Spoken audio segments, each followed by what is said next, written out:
Hello, আসসালামু আলাইকুম। কাম সারছে না, এবার হয়েছে না কাম। অনেক তো বুড়িবাড়ি চালাকি বান্ডামি ছান্ডামি অনেক কিছু হইল। এইবার যে পূজাচেরির সাথে যে পরিমণির সাথে দূরত্ব তৈরি করেছিল, যে বিদ্যা সিনহা মিমের সাথে দূরত্ব তৈরি করেছিল, মানে শাকিব খানকে নিজে করে রাখতে চেয়েছিল, সুপারস্টার শাকিব খানকে নিজে করে ধরে রাখতে চাইছিল। এখন ওস্তাদ আলমের শেষ রাতে অবিশ্বাস কিন্তু সবার সাথে মিলে দিচ্ছে শাকিব খান।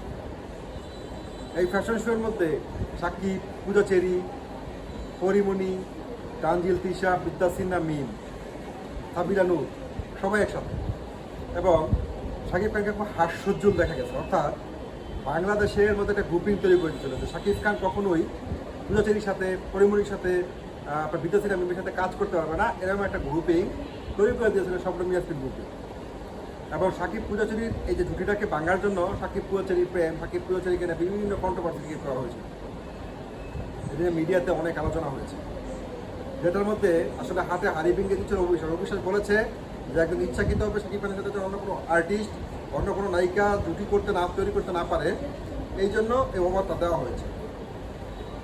ফাইনালি কিন্তু পিছন থেকে অবিশ্বাস ঠিকই শাকিব খানের সাথে নায়িকাদের একটা সুসম্পর্ক করে দিয়েছেন এবং শাকিব খানের হার্লিম গ্রুপের সাথে সবাই যুক্ত হয়েছেন এবং শাকিব খানের সাথে এখন খুবই স্বতঃস্ফূর্তভাবে সবাই কাজ করতে পারছে।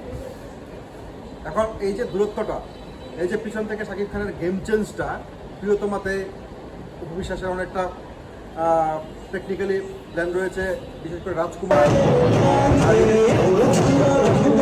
সবাইকে ইনভলভ করে এই যে ফ্যাশন শোর মধ্যে সেটা বাস্তবতা দেখতে পাচ্ছে যে ফ্যাশন শো কী হচ্ছে। শাকিব খান, পূজাচেরি, পরিমণি, তানজিল তিশা, সাবিলা নূর, বিদ্যা সিনহা মিম সবাই একসাথে। এবং গেমটা ওভার হয়ে গেছে স্বপ্নম বুবলি। অর্থাৎ স্বপ্নম বুবলি যেভাবে শাকিব খানকে একচ্ছত্রভাবে নিজে করে রাখতে চেয়েছিল, কোথাও যেন হাতে হাড়ি ভেঙে দিল। এবং শাকিব খান এখন সবার সাথে সমন্বয়ের সাথে কাজ করবেন এবং বাংলাদেশে বাংলা ফিল্ম ইন্ডাস্ট্রিটা এইভাবে এগিয়ে যাবে। কিন্তু স্বপ্নম বুবলি চেষ্টা করেছিল তিনি এমন একটা কিছু ক্রিয়েট করবেন যাতে শাকিব খান বাংলাদেশের সাথে কাজ করতে না পারে। এবং সেটারই কারণে শাকিব খান কিন্তু পরপর দুইটা ছবিতে বাংলাদেশে কোনো আর্টিস্ট না নিয়ে বাইরে থেকে আর্টিস্ট নিয়েছে এবং তুফানের ক্ষেত্রেও তাই হয়েছে। বাধ্য হয়ে বাইরে থেকে বিদ্যা সিনহা আপনার মিমিকে নিতে হয়েছে। কিন্তু শাকিব খান আপকামিং ছবি যেটা জেমস, বাংলাদেশ থেকে নায়িকা থাকছে।